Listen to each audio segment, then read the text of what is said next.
ஏல எல்லாம் எல்லாரும் பல்லர் நடுவாங்களே இது பல்லர் நாத்து. ஆமா எல்லாம் ஆந்திரக்காரன் கேரளா மகாராஷ்டிரக்காரன் தான் பல்லாரி நடுதாங்க. அங்க தமிழ்நாட்டிலயும் பல்லாரி விளைய வைக்க முடியும்ல. நம்ம தமிழ்நாட்டு பல்லாரில என்ன வித்தியாசம், காண்டு அதிகமா இருக்கும். யாருக்கெல்லாம் இந்த பல்லாரி விவசாயம் பிடிக்குமோ ஒரு லைக் போடுகல. ஆமா பல்லாரிக்காய் மட்டும் ஆம்பேலுக்கு அவிச்சு வச்சு தின்னா போதாது, ஒரு லைக் போட்டு ஒரு ஷேர் பண்ணி விவசாயிக்கு சப்போர்ட் பண்ணிக்கல. ஆமா விவசாயிக்கு சப்போர்ட் பண்ணிட்டாங்கன்னா யாரும் மூஞ்சிதான் துப்புவானுங்க. விவசாயம் எவ்வளவு மதிக்கப்படுறது இல்ல. பாருங்க பல்லாரி எப்படி நடக்குதோ பாருங்க. மகாராஷ்டிரா வெறும் புளியில் நடுவாங்க, நாங்க தண்ணி பாய்ச்சி நடுவோம். ஆமா எப்படி நட்டுப்பிடிக்கணும் வாங்க.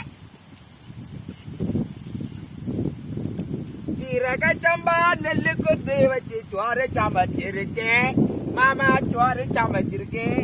வேலையை பாரு, வீடியோவை கட்டு பண்ணுங்க.